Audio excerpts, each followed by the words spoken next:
Cześć, witam Was Energik w kolejnym odcinku To było grane i dzisiaj w tym odcinku zmierzymy się z legendą i będzie to gra Książę i Tchórz wydana i stworzona przez firmę Metropolis. Właściwie wydana przez IPS Computer Group, stworzona przez Metropolis.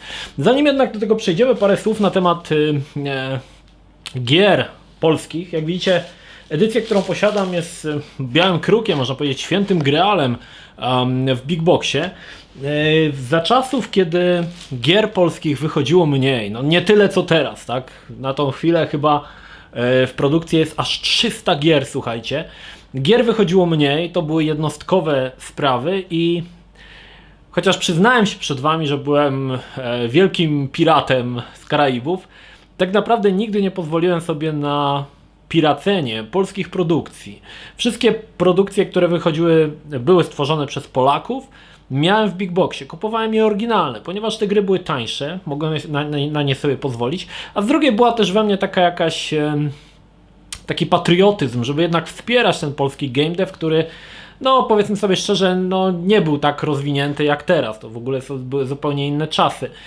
I z żalem przyznaję, że większość tych gier, które posiadałem, m.in. Książę i Tchórz, Robbo, Tajemnica Statuetki, Heartlight, mało kto o tej grze pamięta, mnóstwo gier, Teenagent w wersji CD, HD i dyskietkowej, posiadałem te wszystkie gry, słuchajcie, i w którymś momencie, zanim jeszcze stworzyłem swój kanał, w chwili słabości, ja te wszystkie gry sprzedałem na Allegro za kwotę, no pewnie wtedy była to dla mnie duża kwota, dzisiaj mi się wydaje śmieszna. Wiele z tych gier już nie jestem w stanie odzyskać, ponieważ to były tak rzadkie produkcje, jak na przykład Robbo z przetwornikiem Kovox, którym posiadałem w oryginalnym w ogóle jeszcze Big Boxie. Wszystko niestety poszło. Dzisiaj od czasu do czasu udaje mi się kupić m.in. właśnie tą wersję Księcia i Tchórza gdzieś na Allegro za koszmarne pieniądze, bo te gry są niestety bardzo drogie.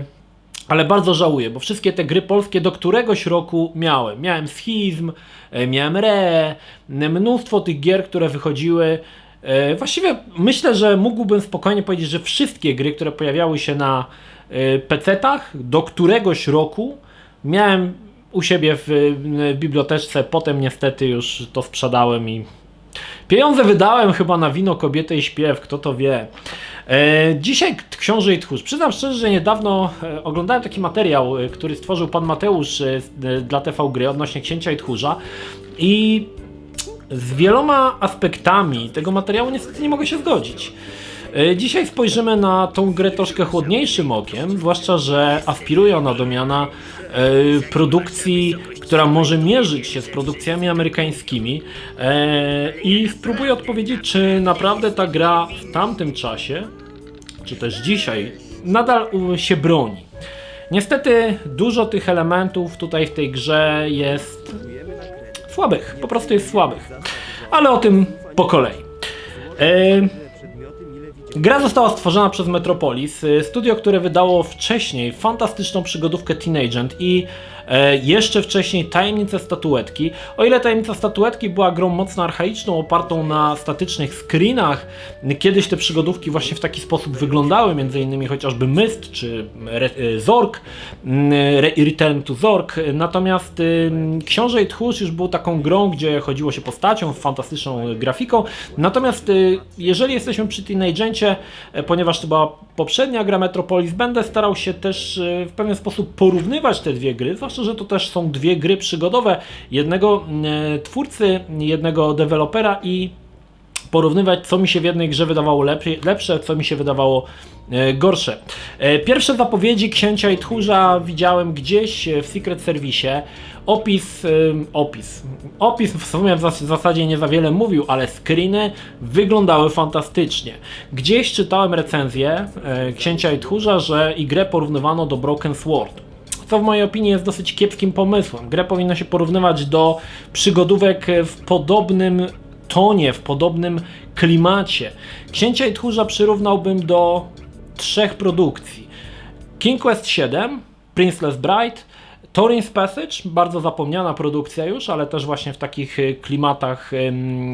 klimatach fantasy i niewydana, ale istniejąca gdzieś tam w przestrzeni w wersji beta Warcraft Adventure. Poniekąd możemy jeszcze przyrównać do Curse of the Monkey Island, która też posiada grafikę taką typową komiksową. Na tle tych wszystkich gier, nawet Thorin's Passage, który w mojej opinii nie był najlepszą grą, Książę i Tchórz wypada dosyć słabo. Fabuła dotyczy, właściwie tutaj jeszcze ciekawostka, bo gra też została wydana w Stanach pod tytułem Galador chyba, o ile dobrze pamiętam, chyba Galador. I był dosyć tutaj, no powiedzmy sobie szczerze, Książę i Tchórz na tamte czasy, na rok, w którym się pojawił, czyli rok 90, chyba 96, nie chcę tutaj skłamać teraz, nie pamiętam, coś koło tego. Gra robiła ogromne wrażenie i bez najmniejszego zająknięcia można powiedzieć, że to była najlepsza gra przygodowa polska. Tylko tutaj chciałem podkreślić Polska, bo niestety do zachodnich tytułów Księciu i Tchórzowi dużo brakowało. Wracając jeszcze do tej zapowiedzi, która pojawiała się w Secret Service, no gra rozpalała wyobraźnię. Screeny, które były pokazane w tych niewielkich obrazkach, aż nie pozwalały uwierzyć, że to jest gra, która jest produkowana w Polsce. To jest niemożliwe, żeby ta gra tak wyglądała, że wyglądała tak fantastycznie. Zwłaszcza, że wcześniejsze produkcje Metropolis, no Teen Agent, miały o wiele gorszą grafikę, ale faktycznie to rozpalało wyobraźnię i ta gra dla mnie osobiście, ogromnego fana gier przygodowych, z tych wszystkich gier przygodowych, jakie wyszły w tamtym czasie, na przestrzeni tych 5-7 lat, chyba najbardziej czekałem na Księcia i Tchórza. Na drugim miejscu jest Tajemnica Statuetki, bo to była taka pierwsza gra przygodowa na PC-ta i bardzo mocno czekałem, ale myślę, że na pierwszym miejscu zawsze stawiam Księcia i Tchórza, bardzo mocno na to czekałem. Część z tych moich oczekiwań się spełniła, część nie za bardzo. Na pewno gra w umysłach wielu graczy istnieje jako produkcja troszkę bardziej wyidealizowana niż w rzeczywistości i podobnie było ze mną. Ja też tak uważałem, że ta gra jest o wiele lepsza niż w rzeczywistości, znaczy niż faktycznie mi się wydawało, bo to wiadomo, z czasem ten nasz umysł nadrabia te braki, które były w grach i wydaje nam się, że gra wyglądała lepiej niż wyglądała i grało się w to lepiej niż faktycznie i zweryfikowałem to grając teraz i faktycznie muszę przyznać, że pomimo szczerych chęci i takiego, wiecie, no to jest troszkę w nas zakorzenione. Jeżeli gra jest polska, to jest 10/10, podobnie jest z Wiedźminem, tylko że Wiedźmin był fenomenalną grą, ale to jest troszkę tak w nas zakorzenione. Jeżeli gra jest z Polski, to na pewno to jest 10/10. Kiedyś tak było. Dzisiaj już tych gier jest tyle, że może już jesteśmy bardziej tutaj na to, tak patrzymy w to chłodnym okiem, ale kiedyś to było tak, że jak gra wychodzi z Polska, to jest 10/10. Nieważne wady, ważne, że gra jest polska, jak jest polska, to jest dobra. I niestety tak dzisiaj ciężko już tak, myślę, że gracze już tak przez to troszkę nie patrzą przez ten pryzmat, że gra jest polska. Gra musi być po prostu dobra. A jeżeli przy okazji jest polska, no to świetnie. A jeżeli ta gra jest polska, ale jest słaba, no to nie ma tutaj jakby żadnej taryfy ulgowej. Zwłaszcza, że teraz tych gier wychodzi naprawdę dużo. Na początek przyczepiłbym się do fabuły. Fabuła opowiada o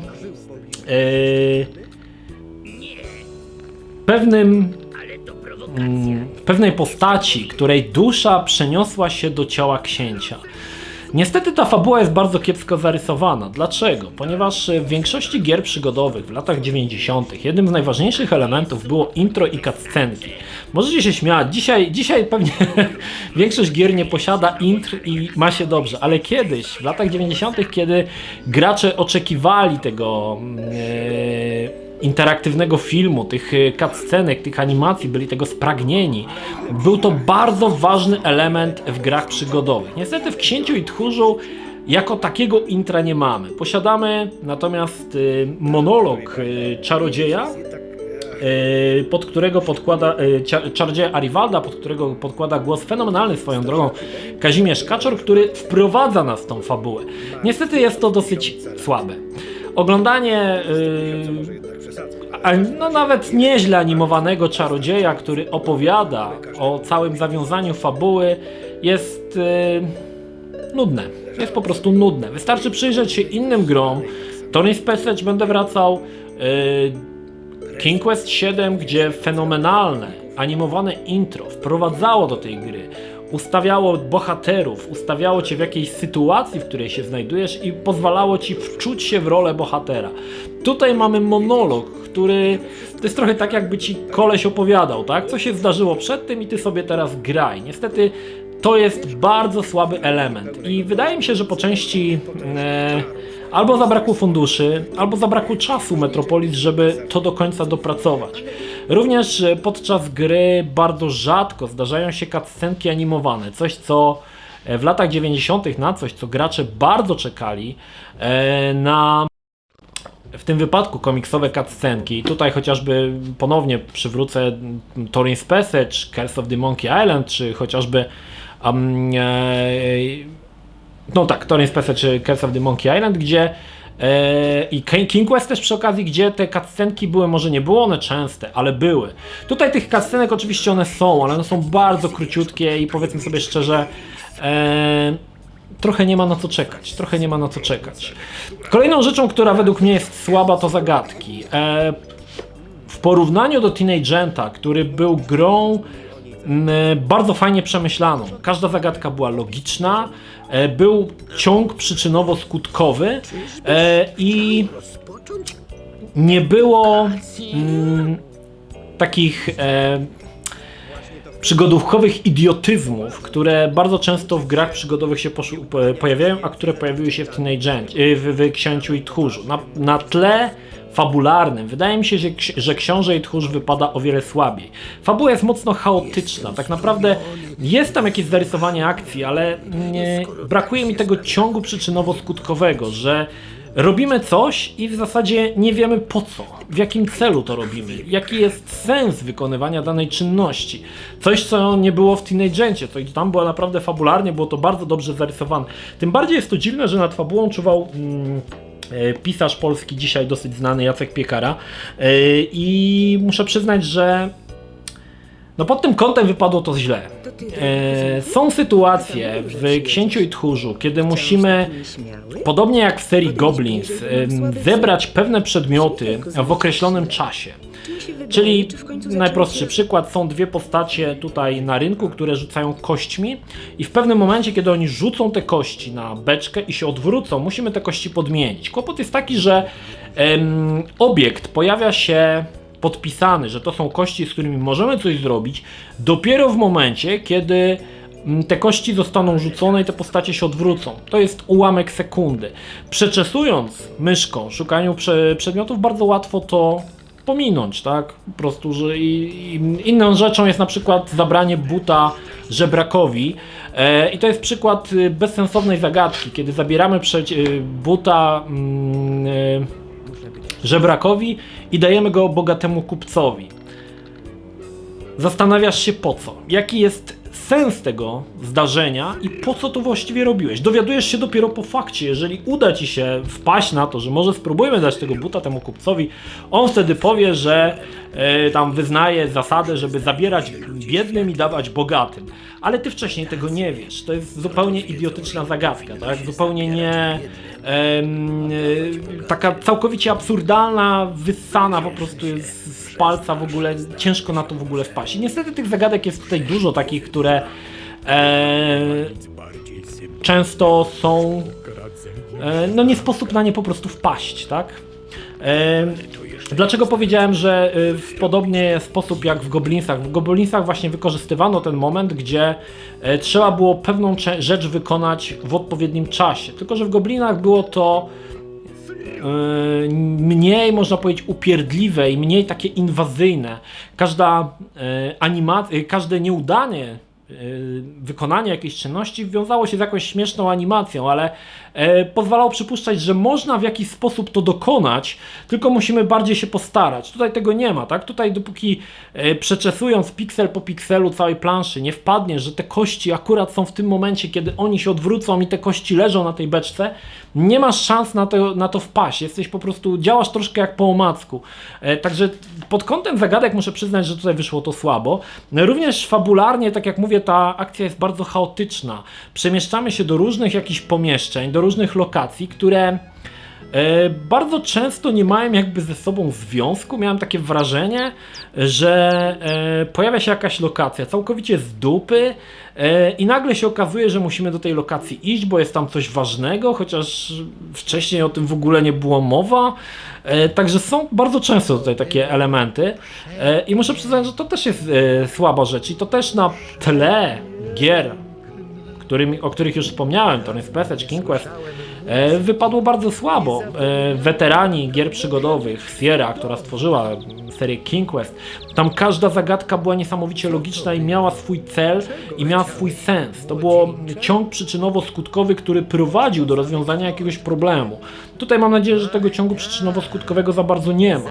Owszem, są zagadki, kiedy dostajemy jakiś przedmiot i wiemy, gdzie go użyć, tak? Nie ma problemu, wiemy, komu dać i tak dalej, ale bardzo często są sytuacje, że mamy jakieś przedmioty, które na ślepo próbujemy komuś dać, wrzucić, bo nie wiadomo tak naprawdę na czym, gdzie tu znaleźć jakiś punkt zaczepienia. Okej, troszkę ponarzekałem, ale mam nadzieję, że jest to w jakiś sposób uzasadnione i też staram się tak uczciwie spojrzeć na tego Księcia i Tchórza. Natomiast to, co zdecydowanie wyszło w Księciu i Tchórzu, to fenomenalne dialogi. Dialogi po polsku nagrane, między innymi właśnie Kazimierz Kaczor jako Arivald, wyszły naprawdę dobrze. To była jedna z tych gier, w której polskie dialogi naprawdę błyszczały. I tutaj jeżeli powrócimy do wcześniejszej przygodówki Teen Agent, w wersji na CD też posiadał nagrane dialogi. Tym, że w Teen Agencie dialogi nagrała właściwie chyba 3/4 ekipy z Secret Service'u, nie byli to profesjonalni dubbingerzy i wyszło to kiepsko. Trzeba przyznać, że wersja CD Teen Agenta była bardzo słaba. Natomiast tutaj widać, że przyłożono się do tego, że każda intonacja, każda postać ma fajnie dobrany dialog i to wszystko się ładnie składa, tak? Tutaj muszę przyznać, że to jest naprawdę super. Jedynie co mnie irytowało, to to, że w dialogach występują bardzo często dziwne przerwy, jakby autorzy, którzy nagrywali dialogi, nagrywali na przykład po jeden, dwa zdania, robili przerwę, potem znowu kolejne 2 zdania i to potem było oczywiście klejone, ale pomiędzy tymi zdaniami jest długa przerwa, jakby się zastanawiali, co powiedzieć. Nie ma tej ciągłości tego dialogu, czy też nawet monologu, tylko są właśnie takie dziwne jakby poprzerywane przerwy, dziwne przerwy pomiędzy zdaniami. To troszkę irytuje, ale myślę, że i tak tuszuje to naprawdę fenomenalny dubbing. Na przykład Kazimierz Kaczor, fantastyczny. Kolejną rzeczą, która zdecydowanie się broni i której nie można grze zarzucić, to grafika. Grafika, która tak naprawdę się w ogóle nie zestarzała, bo te grafiki rysowane z lat 90. grafika rysowana się nie starzeje. Grafika 3D starzeje się tak bardzo szybko. Jeżeli małe takie porównanko. 2 części Monkey Island. Curse of the Monkey Island i Escape from the Monkey Island. Pierwsza grafika dwuwymiarowa, rysowana, komiksowa. Druga grafika 3D. Odpalcie sobie i zobaczcie, jak źle wygląda 4. część Małpiej Wyspy w porównaniu z 3. częścią, która nadal jest grywalna, nadal ta grafika jest świeża, nadal bawi. Natomiast ta grafika 3D w Escape from the Monkey Island wygląda po prostu koszmarnie. Także graficznie to jest najwyższa półka i ja przyznam szczerze, że jak wtedy widziałem te pierwsze zapowiedzi, no wiesz, nie mogłem uwierzyć, że to w ogóle jest polska gra, w taki sposób jest wykonana, to jest niesamowite. Również animacja stoi na bardzo wysokim poziomie.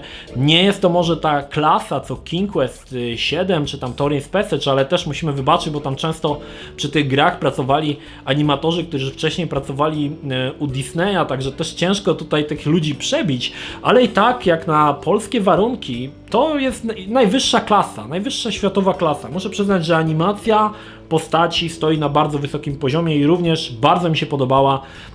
Bardzo fajnie to wszystko zostało tutaj stworzone. Także gra ma swoje wady i ma też swoje zalety. Niemniej jednak daleki jestem od stwierdzenia, że jest to tytuł, który mógłby stanąć w konkury z ówczesnymi nawet grami przygodowymi, bo odpadłaby w przedbiegach, bo to nie jest ta klasa, znaczy to jest troszkę tak, że mam wrażenie, że Książę i Tchórz to jest przerost formy nad treścią.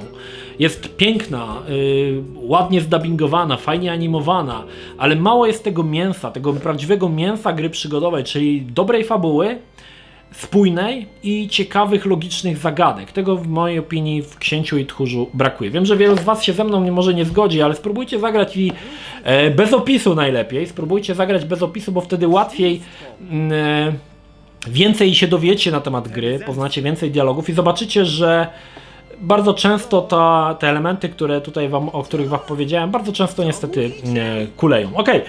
Big Box jest bardzo rzadko spotykany. Był on wydany w takim oczywiście standardowym pudle. Mamy tutaj Książę i Tchórz, polska gra od A do Z po polsku, światowa jakość. Z tym już, tak jak mówię, nie do końca się zgadzam. Z tyłu mieliśmy informacje na temat całej gry, czyli mamy tutaj przepiękną, bajeczną, kolorową grafikę, trudno się z tym nie zgodzić. Rozbudowane dowcipne dialogi, ekscytujący scenariusz. Dialogi są niezłe. Dla mnie nie jest to ta klasa co Teen Agent, są w porządku. Ekscytujący scenariusz nie bardzo. 200 000 klatek animacji nie liczyłem, ale faktycznie animacje robi wrażenie. No i zabawa nawet dla posiadaczy słabszych komputerów. No trudno się z tym nie zgodzić. Gry przygodowe, szczególnie które nie wykorzystywały jakichś najnowszych zdobyczy techniki i grafiki trójwymiarowej, odpalały się na jakichś tam słabszych komputerach. Cena gry wynosiła 19 zł i to nie wiem, czy to była cena premierowa. Wydaje mi się, że cena premierowa była troszkę wyższa, ale 19 zł, słuchajcie, to jest w ogóle. Gra działa, to jeszcze mamy wymagania sprzętowe, dzisiaj to jest śmieszne, ale Pentium 16 MB RAM, znaczy 16 MB RAMu i Pentium 90 MHz można było to odpalić, Windows 95. Ok, w środku niestety dość skromnie, na tyle skromnie, że nawet nie pokuszono się o pudełko do gry. Grę dostawaliśmy w takiej oto plastikowej kopertce. Na internecie możecie znaleźć, ktoś zrobił własnoręcznie pudełko do Księcia i Tchórza, ale to nie jest oficjalne pudełko. Spotkałem się z tym, że było pudełko, tak, bo ja znalazłem na internecie. To jest ktoś, kto zrobił customowe pudełko i to nawet się tym chwali, że to jest customowe pudełko, także pudełko, które znajdziecie, to jest w wersji customowej, zresztą całkiem, muszę przyznać, udane, ale było ono wydane w takiej właśnie folijce. No i mieliśmy tutaj opowiadanie i przewodnik gracza. Była jeszcze oczywiście karta rejestracyjna, której niestety nie posiadam. Opowiadanie, które mogliśmy sobie tutaj, które wprowadzało nas troszkę do całej fabuły gry i która troszkę jakby prostowała tą, część z tych wydarzeń, które następowały, może się troszkę wydawała bardziej logiczna, ale powiedzmy sobie szczerze, gra powinna istnieć samoistnie, autonomicznie, bez nadrabiania.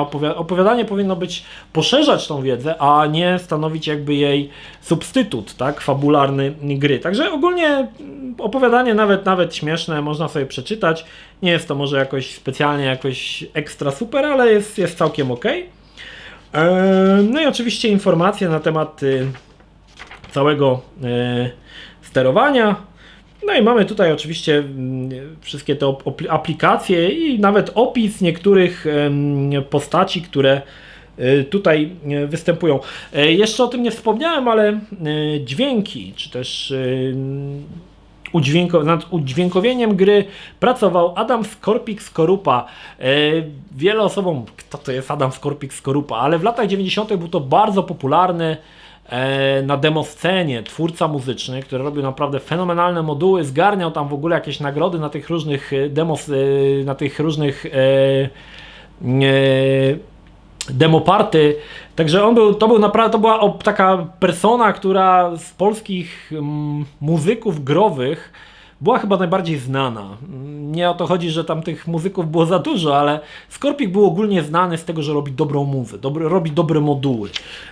Natomiast później on oczywiście przeszedł w stronę właśnie tworzenia muzyki do gier. Także no powiem tak, ani się nie rozczarowałem, ani się jakoś specjalnie nie zachwyciłem Księciem i Tchórzem. Pamiętam, że gdy przyszła do mnie paczka z grą, odpaliłem ją. Faktycznie fascynowała mnie fenomenalna grafika, ale już intro, już samo wprowadzenie gry, czyli sam początek, mówił mi, że coś w tej grze jest nie tak, czegoś tu brakuje, że można było zrobić to lepiej, można było troszkę bardziej się do tego przyłożyć i teraz grając miałem podobne myśli, że brak intra tak naprawdę, bo tak naprawdę to, co dostaliśmy, tego gadającego Arivalda, równie dobrze można było dać ścianę tekstu i nikt by na tym nie stracił tak naprawdę, zwłaszcza, że ten animacja tego czarodzieja jest właściwie, można powiedzieć, że się powtarza przez kilka minut i oglądasz właściwie cały czas tą samą animację, co jest w mojej opinii dosyć słabe. Natomiast też wydaje mi się, że słabo wypadła ta fabuła. Ach, jeszcze nie wspomniałem. Najbardziej znienawidzone elementy w grach przygodowych, czyli elementy zręcznościowe też się tutaj znalazły. Nie są one może jakoś specjalnie trudne. Mamy jakąś taką prostą grę w jednorankiego bandytę, która nie jest może jakoś taka irytująca i też naciskanie na przemian szybko przycisków. Nie są to irytujące elementy, ale ogólnie fani gier przygodowych bardzo negatywnie się wypowiadali na tego typu rzeczy. Zwłaszcza, że gracz w gry przygodowe to nie jest dziecko ADHD od Counter-Strike'a. To jest zupełnie, dzisiaj może to jest tak nie do końca zrozumiałe, ale to była troszkę inna mentalność, tak? Gracz przygodowy to myśliciel, który głową pracuje bardziej niż szybko klika palcami. Natomiast te elementy zręcznościowe bardzo często w grach powodowały, że były takim miejscem, gdzie gracze się zacinali. I bardzo często niestety te elementy były wprowadzane. Do dziś pamiętam zresztą chyba w Larym Trójce spływ na desce czy tam na belce po rzece, to był po prostu dramat. Ale to były właśnie takie elementy, które były mocno negowane. I tutaj co prawda się znalazły te elementy, ale nie są one aż tak złe i można je przełknąć i można grę przejść i bez zbędnego jakby bluźnienia na twórców. Niemniej, Książę i Tchórz to nadal fajna gra. Warto poznać chociażby z tego, że jest to kawał polskiego game devu. Zresztą pracowała przy tym tak znana persona jak Adrian Chmielarz, który jest jednym chyba z najgłośniejszych takich twórców polskiego game devu, który pracował przy naprawdę dobrych, słynnych polskich produkcjach. Po części jest też dlatego warto zagrać, że gra ma fenomenalną grafikę i warto zobaczyć, że pomimo tylu lat na karku gra się nie zestarzała pod kątem grafiki. Ona nadal wygląda bardzo dobrze. Tak jak mówię, grafika 2D się prawie w ogóle nie starzeje. Taka rysowana, bo na przykład Teenager to już się zestarzał mocno, tak? Ale to była troszkę innej jakości grafika. Natomiast taka rysowana, pięknymi tłami, fajną animacją postaci, ta grafika się nie starzeje i nadal jest świeża. Bardzo dobry dubbing, też warto poznać, że to nie jest tak, że kiedyś gry miały kiepski dubbing. Kiedyś wydaje mi się, że mam też takie wrażenie, to jest moje taki osobisty przytyk, że kiedyś bardziej się przykładano do tego polskiego dubbingu, żeby faktycznie zaspokoić tych polskich graczy, nie żeby wrzucić cokolwiek, tylko że po polsku i gracz będzie się cieszył, ale przykładano się do tego, żeby ten dubbing dobrze brzmiał. I Książę i Tchórz jest właśnie takim przykładem, gdzie przyłożono się do tego polskiego dubbingu, żeby to dobrze, słuchajcie, dobrze brzmiało. Natomiast fabularnie, w mojej opinii, nie jest to najlepsza gra przygodowa. Ustępuje pod tym kątem Teenage Agentowi o parę długości, natomiast i tak warto poznać, tak? Książę i Tchórz to jest dla wielu z Was jest to prawdopodobnie najlepsza gra przygodowa, jaką pamiętacie. Ja ją tutaj jadę tak bezczelnie, ale warto się zastanowić i samemu spróbować zagrać jeszcze raz i zobaczyć, czy nie mam racji, czy naprawdę, gra w Waszych umysłach nie wydaje się lepsza po tym czasie niż była w rzeczywistości, bo zazwyczaj niestety tak jest. No cóż, Książę i Tchórz od Metropolis warto znać, fajna polska gra. No i tyle. Dziękuję wszystkim, którzy dotrwali do końca, bo prawie pół godziny ten odcinek trwa, ale też gra wydaje mi się, że zasługiwała na to, żeby ten odcinek był dłuższy. To tyle. Pozdrawiam Was, Energik. Trzymajcie się. Do następnego. Cześć.